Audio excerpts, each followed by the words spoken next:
Hello नमस्कार दोस्तों आज हम हमारे लॉ क्वेश्चन आंसर सीरीज के थर्ड लेक्चर में हैं और जहां पे हम कंपनीज एक्ट के सारे क्वेश्चन को डिस्कस कर रहे हैं जो पास्ट एग्जाम में आ चुके हैं। क्यों ऐसा कर रहे हैं सर? क्योंकि ये चैप्टर 21 मार्क्स का है। बच्चों को लगता है कि हमें आ रहा है, लेकिन किस तरीके से एक्चुअली पढ़ना चाहिए, आईसीआई क्या सवाल पूछ रही है ना। आज ये एमटीपी 3, अच्छा मॉक टेस्ट 3 कौन से अटेम्प्ट का सर?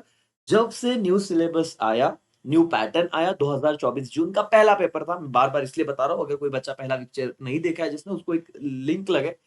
प्रीवियस एग्जाम क्वेश्चन बहुत इंपॉर्टेंट होते हैं दोस्तों। तो ये जून 2024 के पहले 3 मॉक टेस्ट पेपर लिए गए थे जो आईसीआई ने ही बनाए हैं, जो एग्जाम पेपर बनाते हैं करके, ठीक है। और जून का पेपर इसके बाद डिस्कस होगा, तो आपको बहुत हद तक एक स्टेबिलिटी मिलेगी कि कैसे पढ़ना, और कॉन्फिडेंस भी आएगा। 2 लेक्चर आपने नहीं देखे तो प्लीज वो देखिए, ऐप डाउनलोड कर लीजिए, वहां पे आपको मिल जाएगा। अब आज हम थर्ड एमटीपी शुरू कर रहे हैं, थर्ड मॉक टेस्ट पेपर। दोस्तों हर बार की तरह ट्रेंड यहां पे बरकरार है। क्वेश्चन नंबर 1 में 7 मार्क्स का कंपलसरी क्वेश्चन है, जो 20 मार्क्स का था। 7 मार्क्स का सवाल कंपनीज एक्ट से पूछा जाएगा।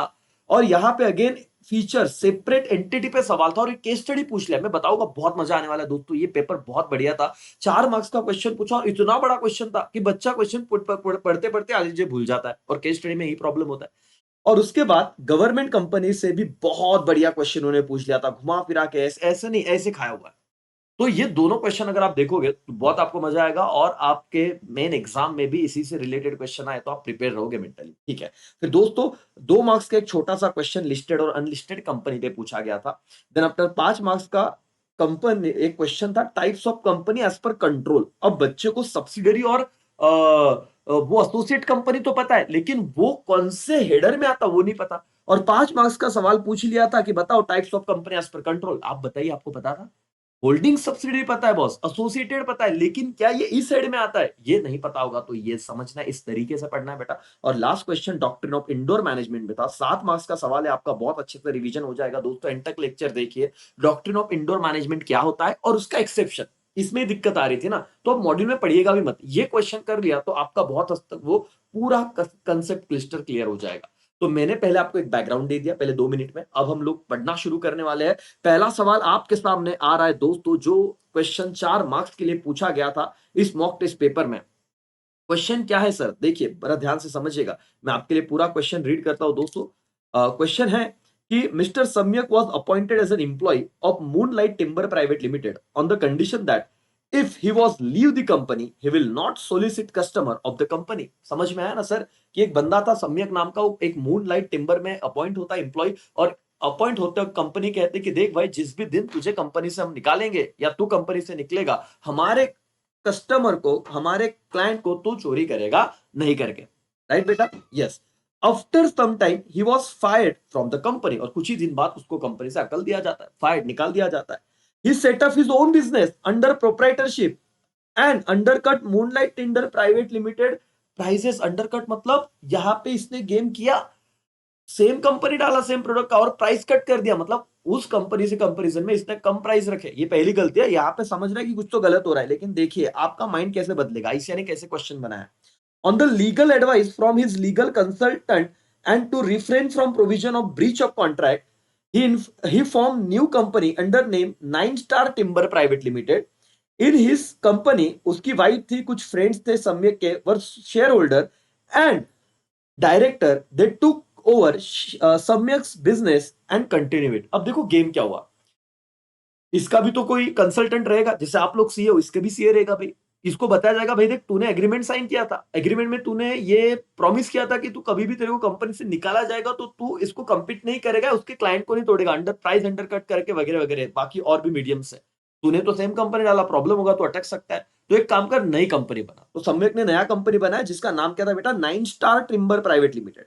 और इस कंपनी में उसके वाइफ को, उसके फ्रेंड्स को शेयर होल्डर बनाया, डायरेक्टर बनाया, और अल्टीमेटली एक कंपनी किसको ट्रांसफर कर दिया? सम्यक के बिजनेस को उनके वाइफ और उनके जो भी फ्रेंड्स थे उन्होंने टुक ओवर कर लिया, ले लिया, और अब वो चला रहे। सम्यक का कोई लेन देना नहीं।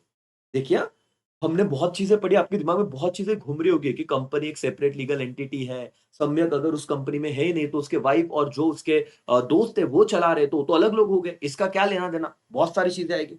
The Moonlight Timber Private Limited files suits against the Nine Lights Timber Private Limited for violation of contract। और इसकी मेन कंपनी को पता चलता है मूनलाइट को, और वो केस फाइल कर देती है किसको?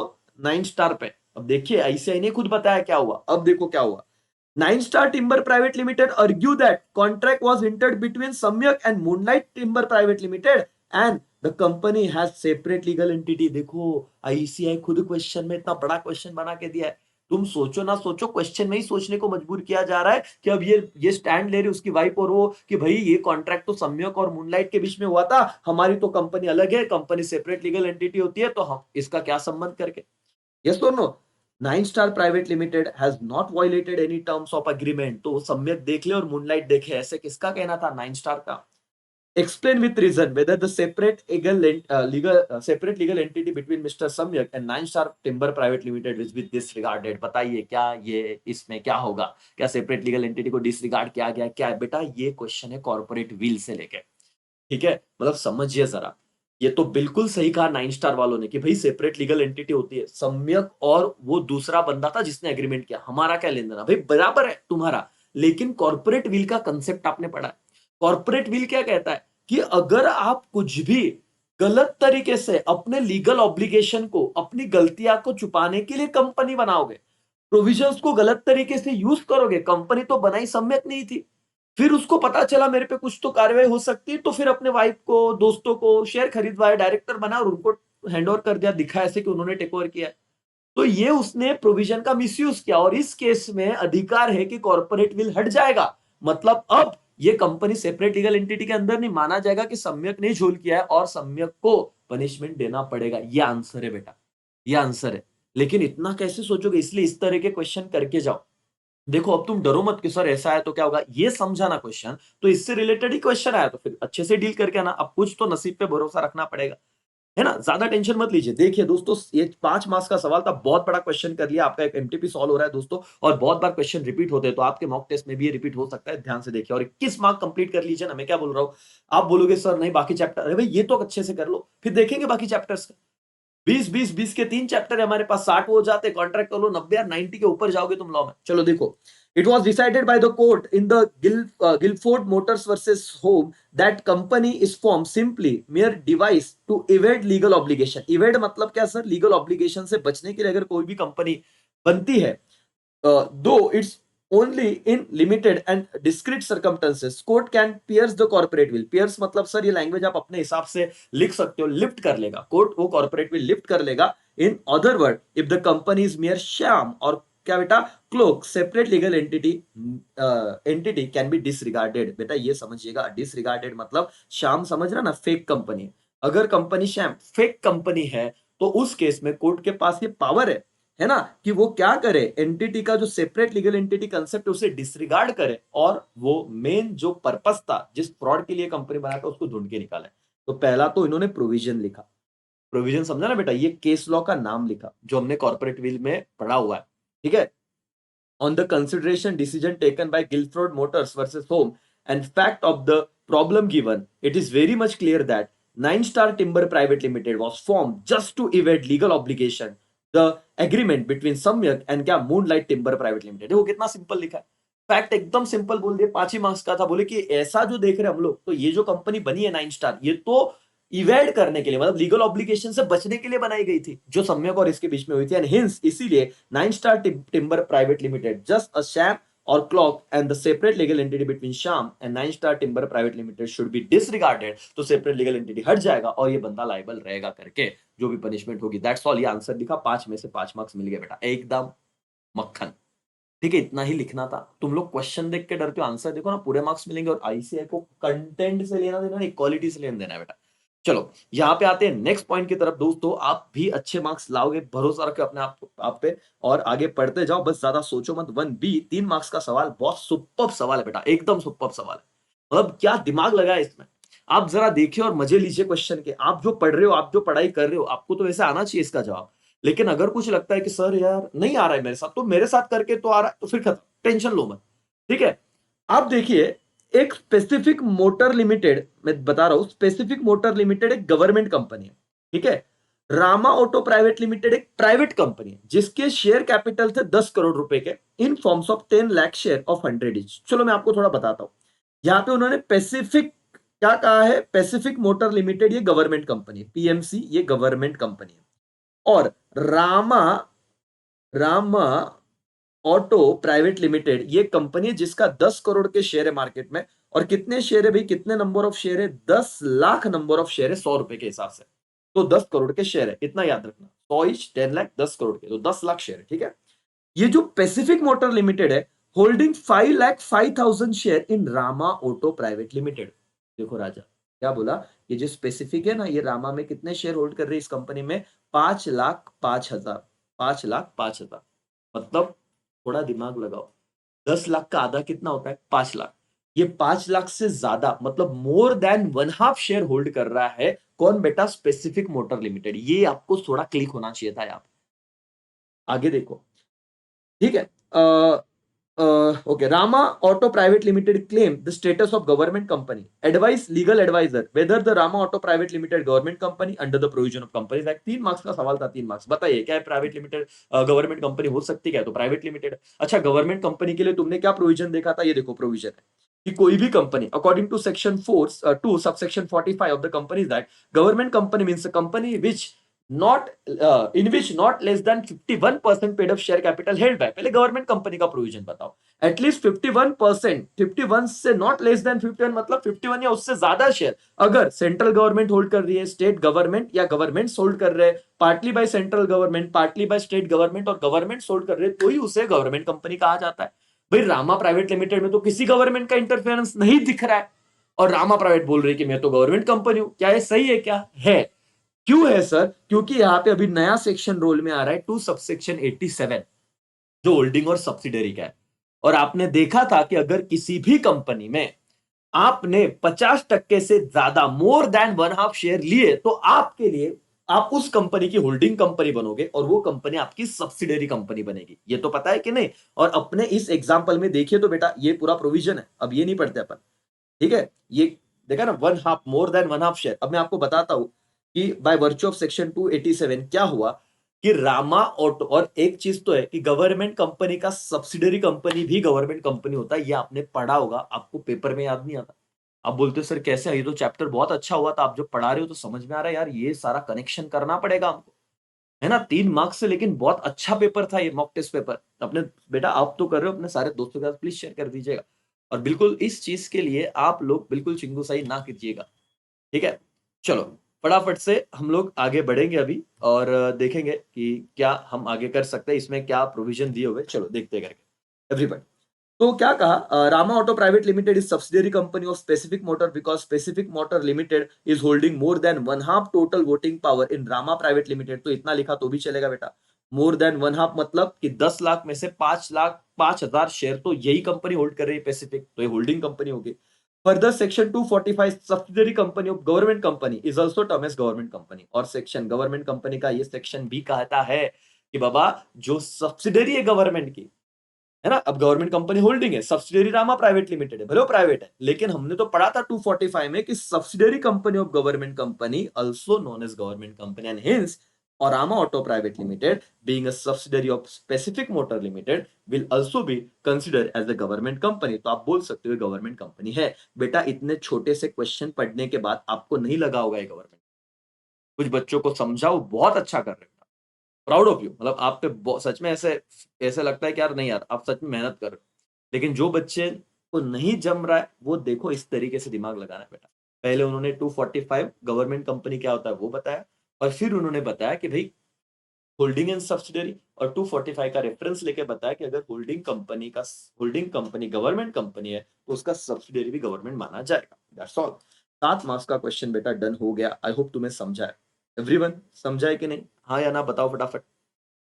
अब हम आगे जा रहे हैं बेटा। इस क्लासेस ऑफ कंपनी में लिस्टेड और अनलिस्टेड 2 मार्क्स का एक सवाल पूछा था। देखो कभी कभी, और ऐसा ही जून सितंबर 2024 का पेपर सेम आया था, जहां पे छोटे छोटे कंसेप्ट पे सवाल पूछे। डरो मत, आप अगर पढ़ रहे हो अच्छे से, मैंने कहा ना पूरा लॉ नहीं हो रहा है बेटा। 3 chapter, chapter number 6, chapter number 4 partnership और चैप्टर नंबर 3 सोगा, अच्छे से करके रखो। कॉन्ट्रैक्ट में मुझे पता है आप लिखने ही वाले हो, कितना भी करो कॉन्ट्रैक्ट ऐसे लगता नहीं कंप्लीट, लेकिन बच्चा उसका आंसर बराबर दिमाग लगा के लिख के आता है। तो 30 में से यार 20 एक तो मिलेंगे आपको। ये 3 पे काम करो छोटे छोटे, और बाकी चैप्टर 1, चैप्टर 5 और चैप्टर 7 क्या ही बताओ इनके बारे में। एक दिन पहले बैठोगे तो भी होगा, एक एक घंटे के लेक्चर में। चलो नेक्स्ट क्वेश्चन सर, आपको पूछा गया explain the listed and unlisted company as per provision of companies act. बस 2 मार्क्स का सवाल था बेटा। What is listed company as per section 2 subsection 52? अगर याद नहीं आया तो बोलना provision of companies act 2030, a company which has any security listed in recognised stock exchange provided that such a class of company which have listed or intend to list such a class of security as may be prescribed in consultation with SEBI Security and Exchange Board of India shall not be considered as listed। मतलब ऐसा कुछ है तो इसे नहीं कहा जाएगा, लेकिन ये वाला लिख लेते तो भी चल जाता कि जिस कंपनी का सिक्योरिटीज रिकॉग्नाइज स्टॉक एक्सचेंज पे लिस्टेड उसे लिस्टेड कंपनी कहा जाएगा। Where is the word security 281? इतना बेटा मत एक्सप्लेन करना, हमारा इतना होता भी नहीं लेकिन आप बोल देना जहां पे रिकॉग्नाइज स्टॉक एक्सचेंज पे जो नो जिसके शेयर बिक रहे उसे हम लिस्टेड कहेंगे, और अनलिस्टेड मतलब means a company other than listed company. ये तो मॉड्यूल का ही लैंग्वेज है, आईसीआई का ही मैं बता रहा हूँ, मेरे मन से कुछ नहीं है भाई, सारा आईसीआई के आंसर है। 2 मार्क्स मिल जाते हैं आपको। जो कंपनी लिस्टेड नहीं है उसे अनलिस्टेड कहेंगे। Anyways question 2 B sub section मतलब सब क्वेश्चन 2 आया है करके सब सेक्शन बोलने की आदत होगी। चलो देखो, क्लासेस ऑफ कंपनी में types of company as per control पूछा गया था बेटा। मैं क्विकली बताऊंगा इस पे क्योंकि ऑलरेडी हम इस पे डिस्कशन कर चुके हैं। तो देखो सवाल ये था, 5 मार्क्स का सवाल था, 5 मार्क्स का मॉक टेस्ट पेपर में। Explain the classification of company on the basis of control as per company act. अब बस इतना स्ट्रेट फॉरवर्ड क्वेश्चन पूछ लिया कि क्लासिफिकेशन बताइए on the basis of control. अच्छा बोल रहे हैं कंट्रोल मतलब क्या? देखो ये बहुत जरूरी है, हेडर्स भी करना जरूरी है, बट तुम्हें आना चाहिए था ये, अगर तुम अभी रिवीजन के तौर पे देख रहे हो क्यों नहीं आया? कंट्रोल में दो मैंने बताया था ना क्या बेटा, होल्डिंग सब्सिडियरी और क्या एसोसिएट। अब फटाफट करेंगे, होल्डिंग कंपनी एंड सब्सिडियरी का क्या होता है भाई, तो इसमें मैं क्विकली आपको बताता हूं, अंदर पढ़ने की जरूरत नहीं। ये 2 पॉइंट बहुत इंपॉर्टेंट है इसके, कि अगर आप composition of board of director मतलब मेजोरिटी बोर्ड ऑफ डायरेक्टर को अगर अपॉइंट करते हो या रिमूव करते हो तो आपको होल्डिंग कंपनी माना जाएगा जिसमें आप ये कर रहे हो। और अगर उस कंपनी का मोर देन क्या बेटा और दिया, और अगर मोर देन 1/2 शेयर आपके पास है कंट्रोलिंग तो भी आप उसका होल्डिंग माने जाओगे। और एसोसिएटेड कंपनी देखो, in relation to other company which that other company has significant influence. Significant influence में आपने देखा था कितना परसेंट बेटा वोटिंग पावर बताओ तो मुझे। देखो 20%, ये याद रखना, अगर 20% से ज्यादा एटलीस्ट 20% भी आपका टोटल वोटिंग पावर शेयर है तो आप इसके एसोसिएट कंपनी माने जाओगे करके। ठीक है, तो एकदम सिंपल था, एसोसिएट में सिग्निफिकेंट कंट्रोल होना चाहिए, सिग्निफिकेंट इन्फ्लुएंस है तो बेटा आप उसे एसोसिएटेड कंपनी माना जाओगे, which is not a subsidiary company having influence of joint venture company. ठीक है, इतना टेंशन मत लो, एसोसिएट कंपनी याद रखो, मैंने बहुत अच्छे से बताया हुआ है। अब इस छोटे छोटे पॉइंट्स पे इजी क्वेश्चन पे आपका टाइम में वेस्ट नहीं करूंगा, लेकिन on the basis of control 2 याद रखना, क्या बेटा, होल्डिंग सब्सिडियरी पूरा सेक्शन 287 और 2 सबसेक्शन 6 का एसोसिएटेड कंपनी, जिसमें सिग्निफिकेंट इन्फ्लुएंस वर्ड को याद रखना। और सिग्निफिकेंट इन्फ्लुएंस कब बोला जाएगा, जब एटलीस्ट 20% शेयर मैं किसी कंपनी में होल्ड करता हूं। ठीक है, तो कोई कंपनी है ए जो बी में 48% शेयर होल्ड करती है, अब इसे मैं होल्डिंग और सब्सिडियरी तो नहीं कहूंगा, उसके लिए एटलीस्ट 50 से ऊपर चाहिए, तो 48 को क्या कहूंगा, एसोसिएटेड कंपनी। ठीक है, ओके बेटा, डॉक्ट्रिन ऑफ इंडोर मैनेजमेंट बहुत अच्छा क्वेश्चन है, ये क्वेश्चन के लिए हम वेट कर रहे थे। ये क्वेश्चन अगर कर लिया तो बस आपका मेन चीज रिवाइज हो जाएगा, बहुत अच्छा, ये पूरा कंपनी एक्ट रिवाइज हो जाएगा, ऐसे समझो। 7वें पॉइंट, लास्ट पॉइंट पे अपन डॉक्ट्रिन ऑफ इंडोर मैनेजमेंट क्या होता है जरा सिंपल से बता देता हूं। देखो समझो, पहले समझ लो, कंसेप्ट बता रहा हूं फिर मैं क्वेश्चन पढ़ूंगा। एक कंसेप्ट है अल्ट्रा वायर्स। अल्ट्रा वायर्स मतलब बियॉन्ड द पावर। ऐसे माना जाता है, अज्यूम किया जाता है कि कंपनी का memorandum of association and article of association, ये फैक्ट है, ये पब्लिक डॉक्यूमेंट है, तो जो भी व्यक्ति कंपनी से डील करे उन्होंने ये पढ़ा होगा, उनको ये समझा होगा, ये हम अज्यूम करते हैं। और वो कंपनी के उस एमओए और एओ में नहीं लिखी हुई चीज को भी कंपनी के साथ डील करता है कोई अदर वेज में, तो ये बियॉन्ड कैपेसिटी होता है और उसके लिए कंपनी जिम्मेदार रहेगी नहीं, तो वो इंसान कंपनी पे केस नहीं कर सकता। लेकिन डॉक्ट्रिन ऑफ इंडोर मैनेजमेंट क्या बोलता है, इंडोर इंडोर कंपनी के अंदर मतलब तुम्हारे कंपनी के इंटरनल मामले जो पब्लिक नहीं होते, जैसे कि कंपनी का मैं इंप्लॉय हूं, मैं सब कैशियर हूं, मैं पैसे लेता हूं, लेकिन मैं किधर गांव को गया और मेरी जगह पे कंपनी ने दूसरे बंदे को अपॉइंट किया, तो मैंने किसी को सेल किया था, उस व्यक्ति को मैंने बुलाया था 4 दिन बाद आना, तुम्हारा पेमेंट का डेट है, वो व्यक्ति 4 दिन बाद आया, लेकिन मैं तो गांव गया था, मेरी जगह पे कंपनी का दूसरा इंप्लॉय था। तो वो बोला अरे सर अमोल सर ने मेरे को बेचा था, तुम कैसे आ गए? और दूसरा व्यक्ति बोल रहा है टेंशन मत लो, बाहर गए, मैं कंपनी का ही बंदा हूं, मेरे पास पैसे दे दो। तुमने पैसे उसके पास दे दिए और तुम चले गए, बाद में कंपनी फोन करके बोल रही है, मैं आने के बाद तुम्हें फोन कर रहे भाई पैसा देना, तुम बोल रहे मैंने तो दिया, तुम्हारी जगह पे बंदा बैठा। बोला काय को, कैसे थोड़ी ना होता है, मैं नहीं था, तूने पैसा कैसे दिया, तू तेरे पे केस करूंगा मैं। इस केस में बताओ उस बंदे की गलती है क्या? Answer is no. इधर आता है डॉक्ट्रिन ऑफ इंडोर मैनेजमेंट कि तुम्हारा इंटरनल मामला क्या है। मेरी जगह पे कोई और व्यक्ति बैठा है और ऑफिस में बैठा है, अथॉरिटी है, मेरे चेयर पे बैठा है, तो तुम तो मान लोगे ना भाई कि ये तो इनका रहेगा कुछ जुगाड़, तुमने तुम्हारे टाइम पे आके पैसा दे दिया। तो इस केस में कंपनी आम इंसान को कोई गलत नहीं बात बोलेगी, ये इंडोर मैनेजमेंट में कंपनी की गलती है, वो बेचारे सामने वाले को नहीं बोल पाएगी। यही ये क्वेश्चन है जो मैंने बताया आपको। लेकिन जब तुमने पैसे दिए, मैं नहीं था और मैं क्या बोला, तुम पैसे दोगे तो मैं स्टैंप दूंगा, मेन रिसीट दूंगा, सब कुछ दे दूंगा। मेरे जगह पे जो बंदा बैठा था उससे तुमने रिसीट मांगी, वो थोड़ा कंफ्यूज हुआ, डर गया। अरे बोले रिसीट रिसीट नहीं है, तुम लेके जाओ, कोई नहीं, भरोसे पे। तुम बोलो अरे एवढे मोठे पैसे देते 5 एक लाख, तुम्हें रिसीट द्या। बोले वो उसको पसीना आने लगा। लेकिन ये तो मॅन्डेटरी रिसीट देना चाहिए। बोले रिसीट नाही आहे, ते लॉ का आहे आणि तुम्ही जा, मी बोलून घेतो। अगर ऐसा कुछ उसने मैलिशियस आंसर दिया तो डॉक्ट्रिन ऑफ इंडोर मैनेजमेंट का एक्सेप्शन आता है। यहाँ पे बच्चों को ना समझता नहीं, और ये बहुत अच्छा क्वेश्चन, इतना कर लो बेटा, मैं बोलता हूँ मजा आ जाएगा तुम्हें। तो अगर ये एग्जाम्पल में यही हुआ है, ऐसे ही घुमा फिरा के दिया है, तुम समझो जो मैं स्टोरी में बता रहा हूं, तुम्हारा पूरा क्वेश्चन हो रहा है।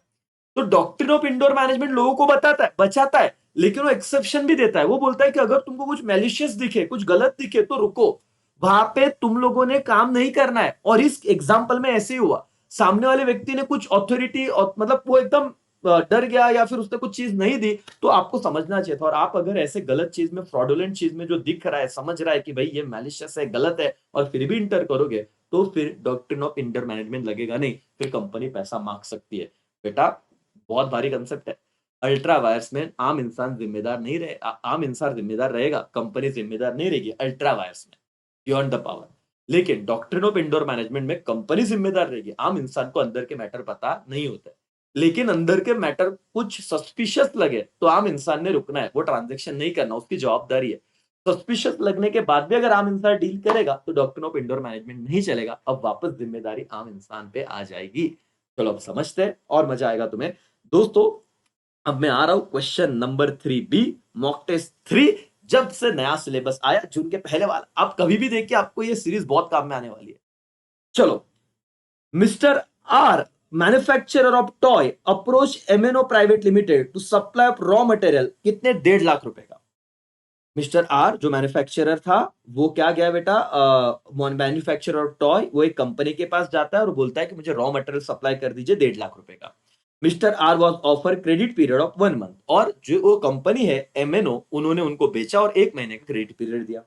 Mr. R went to company prior to due date and met Mr. C, an employee at the billing counter, who convinced the former that the payment can be made to him as billing cashier. Is what बेटा? billing cashier कहाँ पे गया है? On leave, वो छुट्टी पे है करके। आपको समझा ना केस, मैंने तो ऑलरेडी बता दिया था।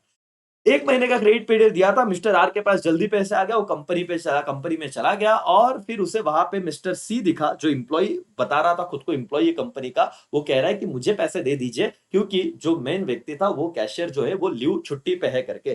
ठीक है, mister R paid money and was issued sign and seal receipt by mister C. Mister R ने पैसा दिया और सी ने क्या किया, मस्त एक साइन रिसिप्ट दिया, स्टैंप दिया, सब कुछ दे दिया। After lapse of due date, Mr. R received recovery notice from company for the payment of 1.5 lakh. और ये तो मस्त आर घर पे गया, मस्त सुकून से 4-5 दिन अपने ही बिजनेस में मस्त मजे से रह रहा था, और उसको अचानक से नोटिस जाती है, ये वो 1.5 लाख दो ना। टेंशन आ गया भाई इसको, मैंने तो पैसे दिए थे। सुनो, Mr. R informed the company that he had already paid the above amount, and being outsider had genuine reason to trust Mr. C, who claimed employee had issued him receipt। और ये बोलता है भाई मैं तो आउटसाइडर, मुझे क्या पता तुम्हारा एम्प्लॉय था, उसने मुझे ये चीज दी और मैंने तो मान लिया, रिसीट भी दिया, तो मेरी गलती नहीं है। देखो इतना बड़ा क्वेश्चन चल रहा है इसे। Company file suits against Mr. R for non payment of dues, discuss fact of the suit, liability of Mr. R towards company as a current date, क्या बेटा, consonance with the provision of companies Act. तो बताइए क्या कंपनी ने सही किया क्या? तो answer is no. Doctrine of indoor management इस बंदे को बचाएंगे, मिस्टर आर को। ये इंडोर अंदर की बात है, इसमें मिस्टर आर किसी भी तरीके से जिम्मेदार रहेगा नहीं, ये तो फैक्ट है। लेकिन आईसीआई बहुत शानी है। आगे क्या पूछा, would your answer be different if receipt under companies common seal was not issued? तो ये एक्सेप्शन पूछ लिया यार। देखो अभी समझ लो इसको, यहां तक क्या भाई वो आर जिम्मेदार है? आंसर इज नो, क्योंकि आर को रिसीट मिला कॉमन सील के अंदर, उससे अंदर का क्या लेना देना क्या हो रहा है? तो इंडोर मैनेजमेंट ने बचाया। लेकिन आईसीआई ने क्या पूछा, अगर वो रिसीट नहीं देता तो क्या? तो फिर ये फंस गया। एक्सेप्शन टू इंडोर मैनेजमेंट, अगर रिसीट नहीं देता कॉमन सील तो आर को समझना चाहिए था कुछ तो जो ले, सस्पिशियस है, और उस केस में आर ने ट्रांजेक्शन करना नहीं चाहिए था। अगर वो फिर भी करता तो फिर कंपनी आर से पैसा वसूल कर सकती थी। दोस्तों जो मैंने बताया बार बार नहीं बताऊंगा, ये पूरा वही है फैक्ट ऑफ द केस। मतलब फैक्ट क्या है भाई, सारा चीजें पढ़िए, एक बार आप स्क्रीनशॉट ले लीजिए, अब अभी होशियार हो। इससे ही डॉक्ट्रिन ऑफ इंडोर मैनेजमेंट को royal British and trunk versus trunk card और ट्रंक कार्ड रूल भी कहा जाता है। ठीक है, एकदम सिंपल, एक बार रीड कीजिए, आप रीड कीजिए, मैंने जो बताया ऑलरेडी आपको। मैं अभी सीए फाउंडेशन के बच्चे हो, ज्यादा वक्त नहीं लूंगा। ठीक है, in the instant case mister R is not liable because genuine reason था उसको बिलीव करने के लिए मिस्टर सी पे। थोड़ा बारिश हो रहा है इधर, आई होप तुमको आवाज नहीं आ रही, ठीक है ना? थोड़ा बहुत जोर से बारिश हो रहा है बात, लेकिन ठीक है चलो। तो ये तो मैंने पहला बताया, अब ये तुम एक बार रीड करो बेटा, स्क्रीनशॉट खींच लो इसका, आराम से खींच लो, जो मैंने बताया वही चीज है। लेकिन liability of mister R in case of no receipt is issue, अगर रिसीट नहीं इशू करता तो फिर एक्सेप्शन है डॉक्ट्रिन ऑफ इंडोर मैनेजमेंट। इस केस में सस्पिशियस इरेगुलरिटी, ये क्या बेटा एक्सेप्शन है डॉक्ट्रिन ऑफ इंडोर मैनेजमेंट को। The doctrine of indoor management is no way reward those who behave negligently. अगर मिस्टर आर ने नेग्लिजेंटली बिहेव किया होता तो डॉक्ट्रिन ऑफ इंडोर मैनेजमेंट काम नहीं करता और मिस्टर आर को पनिशमेंट मतलब उसको पैसा वापस देना पड़ता। In the duty of outsider to make necessary inquiry if the transaction is not in ordinary cost of business, क्योंकि पैसा दिया तो रिसीट मिलनी चाहिए, और रिसीट नहीं देते तो फिर उसने इंक्वायरी करना चाहिए था। If receipt under company seal was not issued by Mr. C after receiving payment, Mr. R liable to pay the said amount, as this will be deemed to be negligence on the part of Mr. R, and it is duty to make necessary inquiry to check that whether the Mr. C is eligible to payment or not। तो ये अगर ऐसे 7 marks से 7 marks अगर repeat हो गया ना तुम्हारे पेपर में तो मजा आ जाएगा, याद कर लेना मुझे सर। केस स्टडी पूछा था, और केस स्टडी में क्या पूछा था कि क्या आपका आंसर अलग होगा अगर उसने रिसीट नहीं दिया? तो बोलना यस डेफिनेटली अलग होगा, क्योंकि एक्सेप्शन आता है इंडोर मैनेजमेंट का।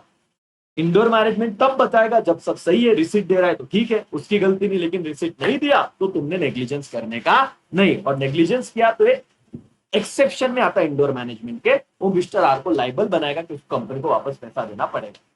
उम्मीद है दोस्तों आपको ये लेक्चर समझा रहेगा, बहुत क्विकली बताया मैंने क्योंकि इसमें बहुत डिस्कशन किया। अब इसके बाद जून का मेन पेपर है, उसमें क्या आया है देख लीजिए, उस पर मैं डिस्कस करूंगा नेक्स्ट वीडियो में। लेकिन आपके लाइक्स और बच्चों के पास शेयर तो हो जाना चाहिए, है ना? अब तक 3 एमटीपी कर चुके हैं, जून कर लेंगे सर, 21 मार्क्स कंपनी के फाइनल होने चाहिए, है ना? फिर 2 सितंबर के एमटीपी, सितंबर का पेपर, जैन के एमटीपी, जैन का पेपर तो आपको ही देना है बॉस।